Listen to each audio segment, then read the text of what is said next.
Hey everyone, it's me again with a new video, Scott, student of comics. And this one, I hope people find this as interesting as I did, but I picked up this book not too long ago. It's called Panel 1, Comic Book Scripts by Top Writers. And as you can see, it features, scripts by Kurt Busiek, Neil Gaiman, Trina Robbins, Greg Rucka, Jeff Smith, even Kevin Smith. So we got two Smiths in here.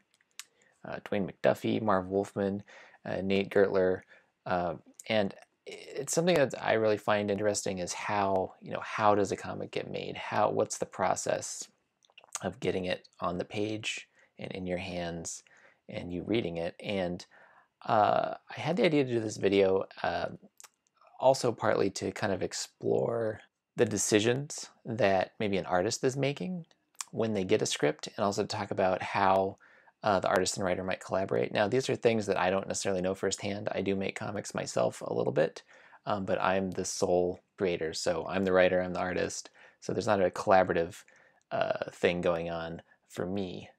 So I don't know firsthand how any particular artists collaborate. I've listened to a lot of interviews with people.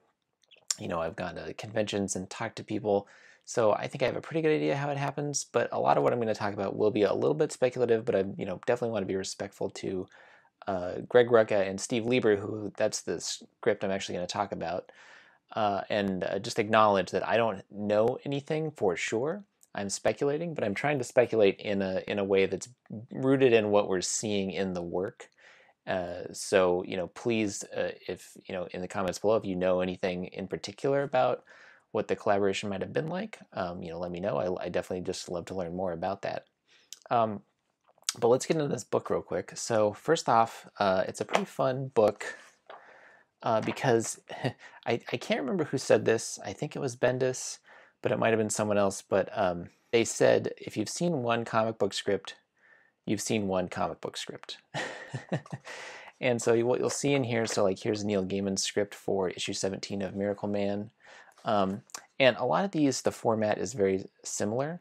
Maybe it looks almost like a movie script. And the reason that they look different is, and I get this from actually Brian Michael Bendis' book, Words for Pictures, which is a great book about writing comics specifically.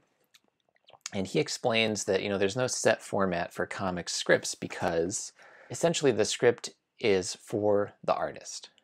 So a comic book script is the writer communicating with the artist. And in some cases, which I may do another video about this, but there is a script for a book that Jeff Smith did with Charles Vess, who is an amazing artist. But Jeff Smith, the creator of Bone, he is a cartoonist, which means he draws and writes, and I believe letters everything. And so his script, it's really interesting. It it has the images. I mean, these are essentially thumbnails, and then this is what he's handing off to Charles Vess, who's a master artist. So something like this is totally acceptable because the end product is going to be a comic. This doesn't need to go to like a producer, a script supervisor, the cinematographer, the director, whatever. It's just 2 to 4 to 6 people maybe have to look at this. And I've seen even weirder scripts than this. Famously, there's Alan Moore. His scripts are quite verbose, and there's I think in a lot of the special editions of Watchmen that you will find, there are images of script pages where Dave Gibbons has like highlighted the one sentence that's what he's actually drawing in the panel. And so you can have a panel that takes up like this much page real estate in the script. So yeah, there's a million ways to do this. So I'm gonna go now specifically to Greg Rucka and Steve Lieber's Whiteout Melt #1, which I have the book right here.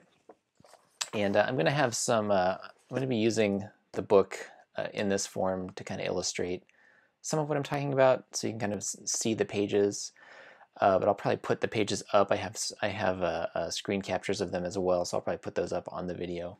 So yeah, we'll just dig into this. So if you're not familiar with Whiteout, it's a great book, black and white espionage thriller set in Antarctica, featuring Carrie Stetko, who is our U.S. Marshal. and typically dealing with kind of some Cold War espionage things. The first volume of this was adapted as a film. I have not seen the film. I don't know if it's any good. I've heard less than good things about it. Let me know in the comments if you think the Whiteout movie is good. But we're not here to talk about the movie. We're here to talk about the comic, which is excellent, I think. And Steve Lieber, I feel like, is maybe underappreciated as an artist. I think he's a very solid artist. He's a great storyteller. Most recently, he's won an Eisner with Matt Fraction for Jimmy Olsen, which is hilarious and great. Also, his book The Fix with Nick Spencer was great. Greg Rucka, you probably know as the creator of Batwoman. Lots of great books: Queen and Country, Gotham Central, and of course The Old Guard, which is excellent. But yeah, let's dig into the script first. So one thing I noticed first off is this format is something that I use when I write as well. So I think, and that's because I've looked at other creators and seen their formats, and it's a good way to, I think, organize your thoughts basically. And so Greg's kind of using a format that I think is fairly common, or at least that I've seen often when I do see comic book scripts. And one thing right out of the gate that I want to kind of point out that we see in this is so page 1, panel 1, and I'm not going to go through every page, but there's just a couple things I'm going to note here. But he says, this is a landscape, a huge, wide, long shot of the polar plateau running in along the Queen Maud Mountains, just for perspective, you understand. That's in parentheses. And then tiny specks of Scott's party working their way south. So Greg is just describing for Steve, what he needs to put in the scene. And here we have the result of that, which is, actually a very nice, it's a very lovely landscape with, you can see the little specks here. These are snowmobiles, or people, not snowmobiles, people marching or skiing toward the South Pole. And the first chunk of this book is all about the race to the South Pole between Roald Amundsen and Robert Scott. And so we get narration, and then we get, panel to panel changes in the scene. Another thing I think that's kind of interesting about how this script works is in this section, and you can see here, I guess before I go any further, I'll just break down the way this script is formatted. So you have your page number right here, and then you have your panel number here, and then usually you have a description, and then dialogue or any kind of caption is written this way, and you can see here it says caption. And so this is Stetko kind of thinking about, Stetko, the main character, thinking about this race between Amundsen and Scott. You'll see little shorthand things like POV. So this is actually a POV from Scott's view, looking ahead at the vast, blurry vastness. And if we go back to that page, you can see this is Scott looking toward this tent with the Norwegian flag, which you see here in close-up. And this is something I'll start getting into more. The panel description for panel 3 says reverse, so reverse of the POV view. It says reverse of a tent in the foreground, as well as a portion of the Norwegian flag flying on its pole, as Scott trudges his way closer.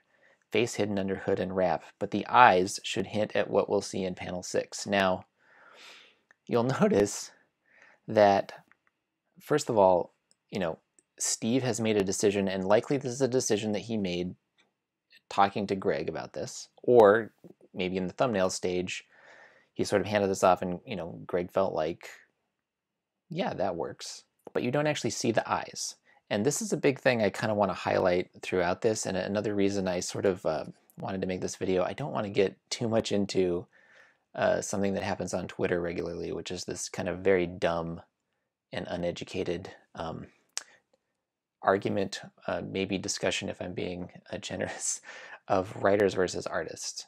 I do think writers can be talked about maybe more than artists more often, because it's a little easier for us to sort of understand the writer's contribution to the story.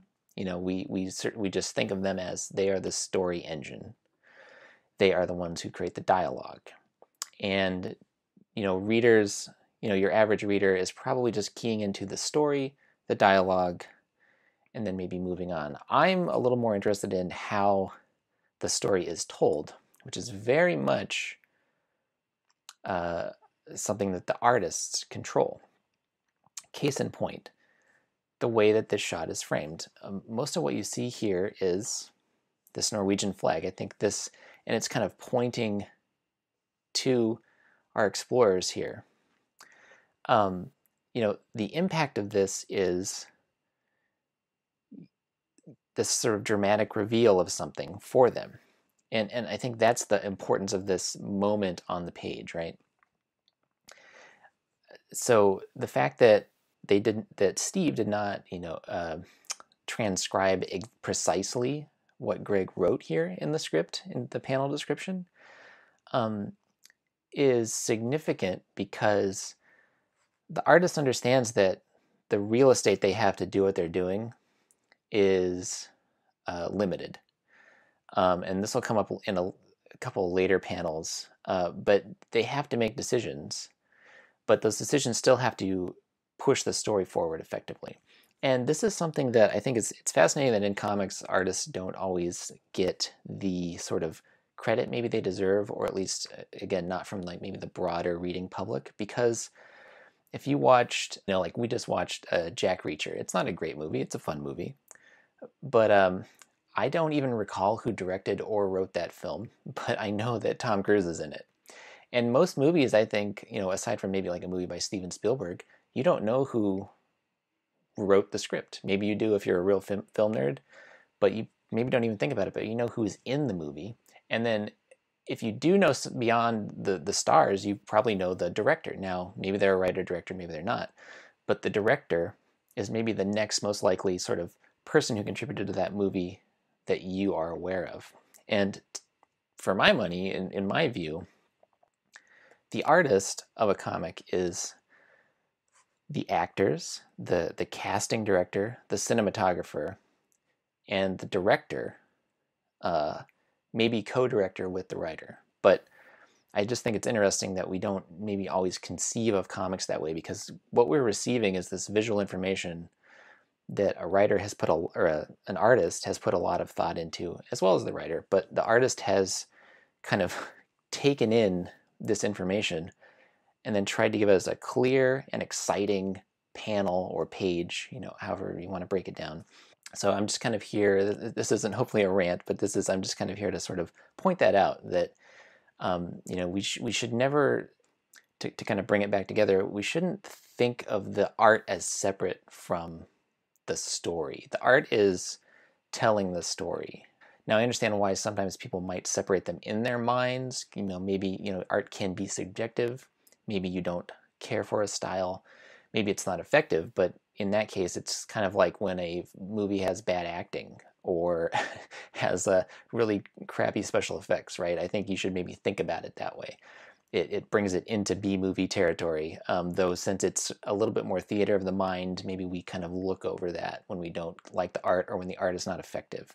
But I really would love if people had just thought about, beyond the art being pretty, and hopefully I'm going to make some more videos where I want to actually show art that's not quote-unquote pretty and explain how it's still effective storytelling. Now, Steve's art, I think, looks beautiful and is effective storytelling. So anyway, back to the page.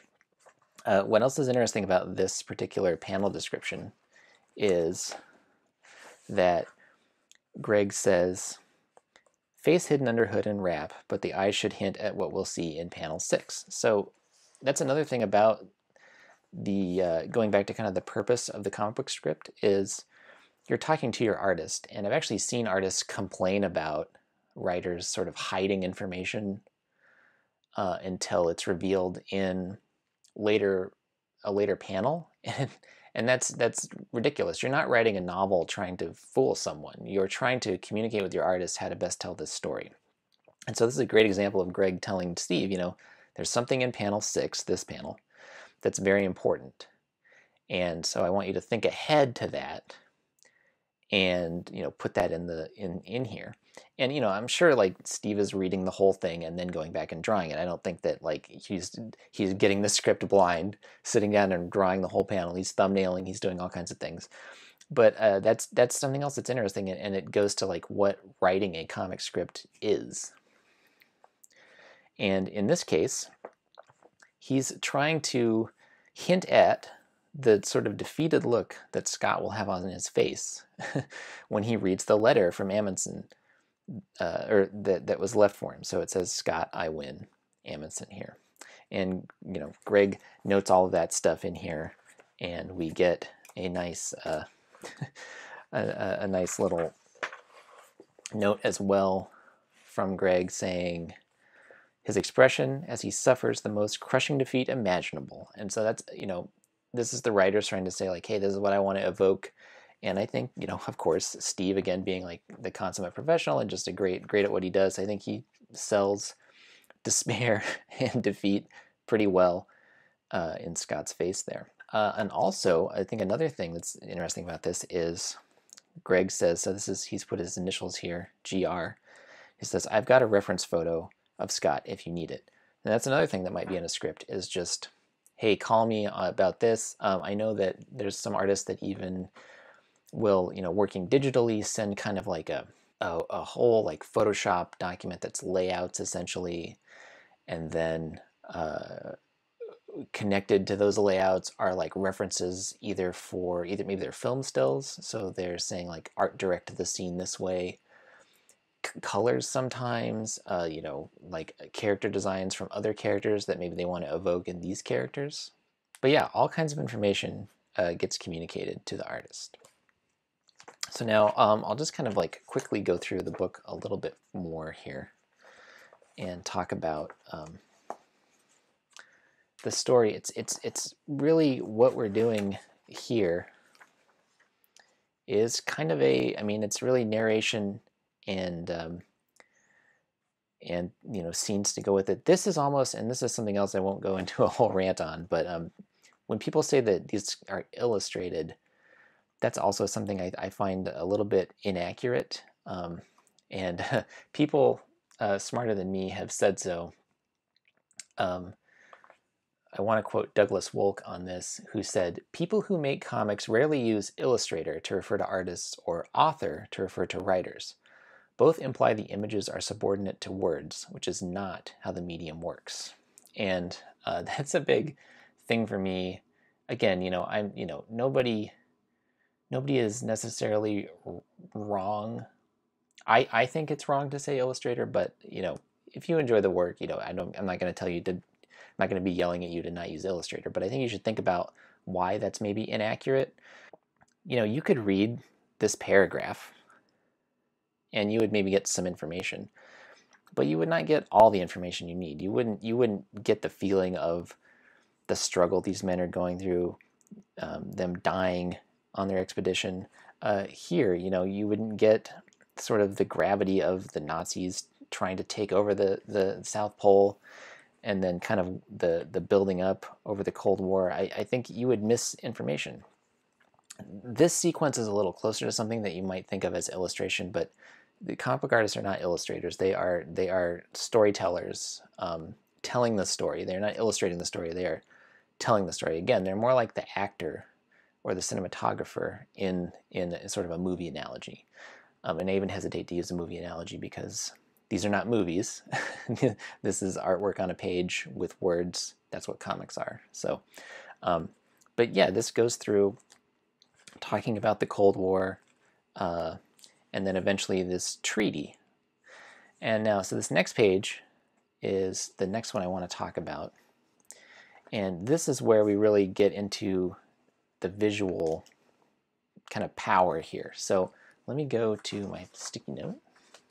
All right. So now we have a page that is really cool. It's a silent page.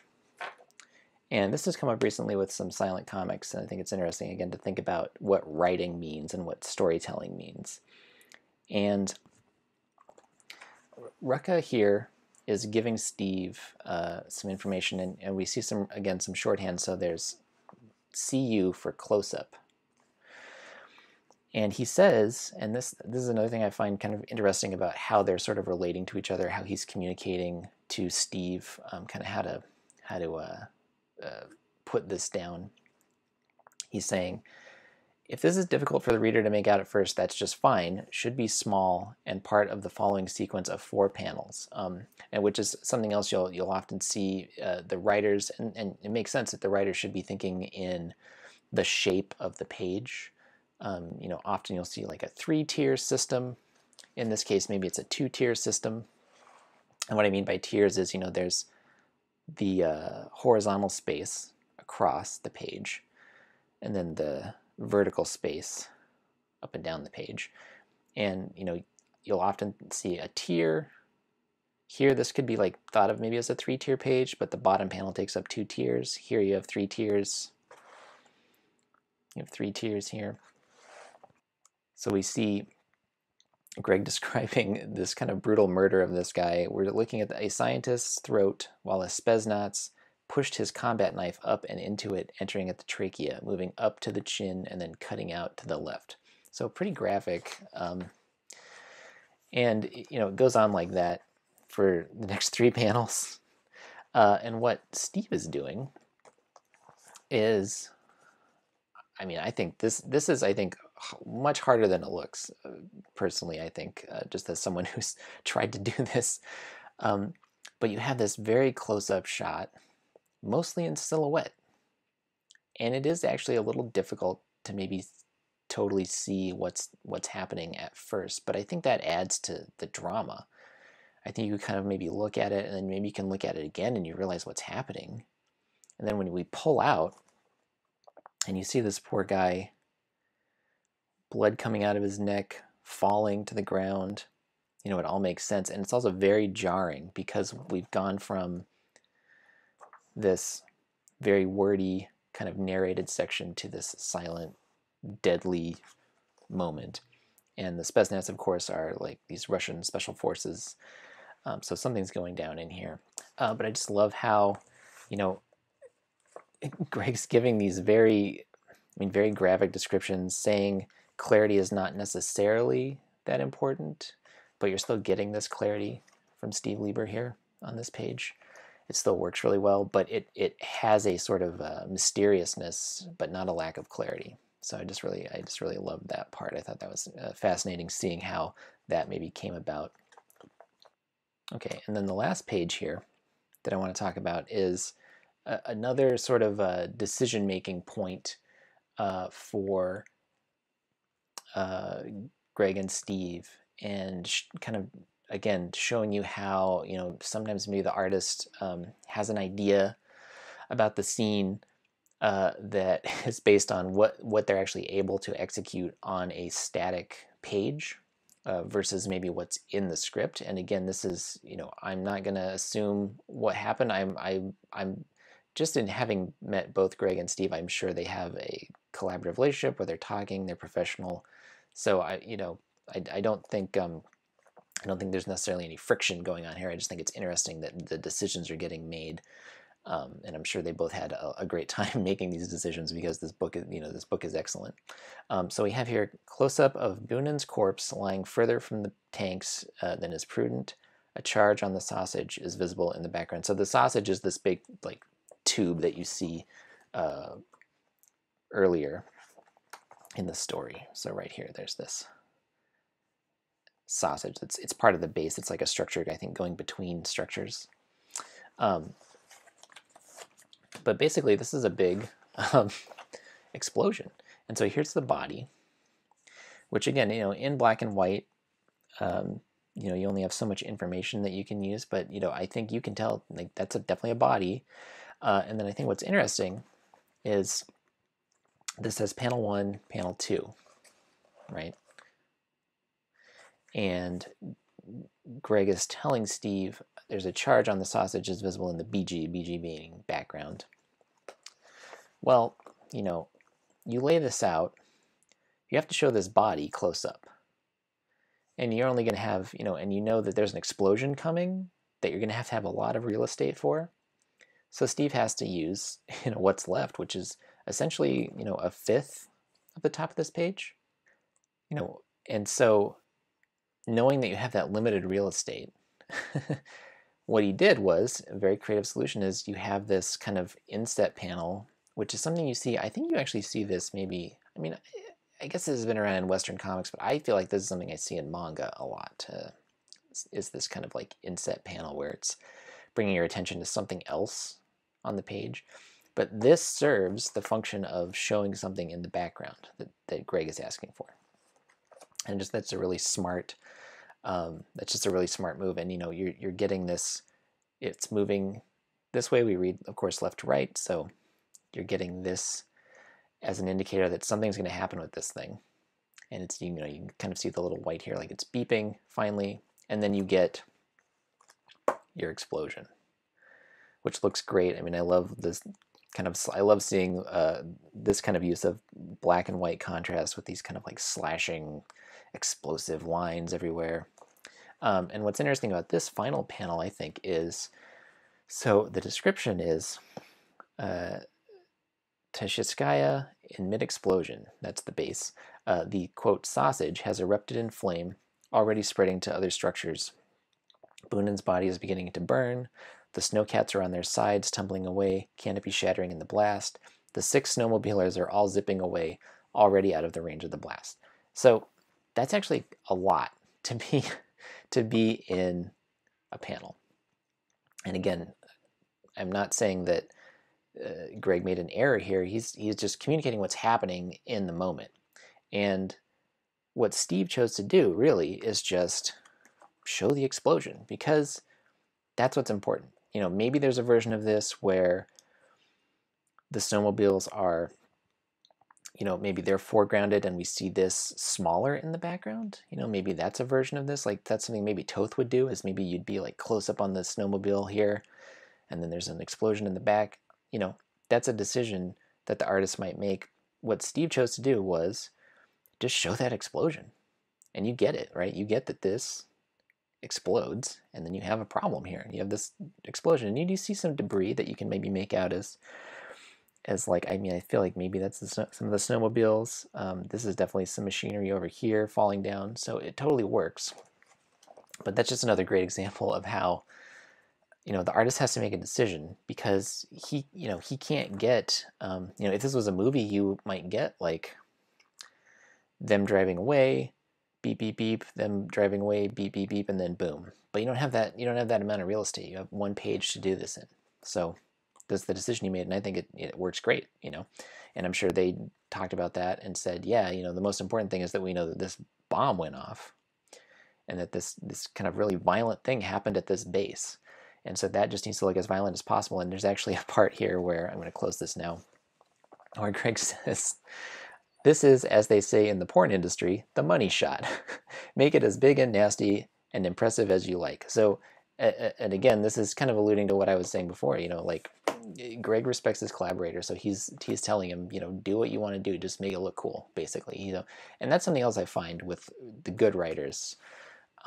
They trust their artists, and they're not micromanaging them. So it's just another reason I think we should give maybe more thought to how we talk about the art in a book, because the artists are getting a lot of trust from the writer, and they're pretty consistently executing on it. They're earning that trust, especially someone like Steve Lieber, again, who is a pro and just really great at what he does. But yeah, I think that's it. I just thought it was interesting to kind of analyze the script and then what's in the book, and some of the decisions maybe that I think were made or weren't made. Again, love both of these creators, Greg and Steve, both really nice guys too. I've met them in person. I don't know if they remember me, but I've met them and they're very nice, and I love their work. And if they ever did another Whiteout installment, this is actually the sort of second chapter of Whiteout. Melt is the kind of the sequel to the original Whiteout story. But yeah, I would love to see more from them. And so I might do another installment of this where I go into maybe that Jeff Smith script. I'm not sure yet. I think that's really interesting to look at because there's just so many ways to create a comic book script, to get a comic book made. You just have to be able to communicate the story to an artist or to yourself. So yeah. Anyway, that's Whiteout Melt issue 1 script analysis. I hope you guys enjoyed that. I got some rants in there.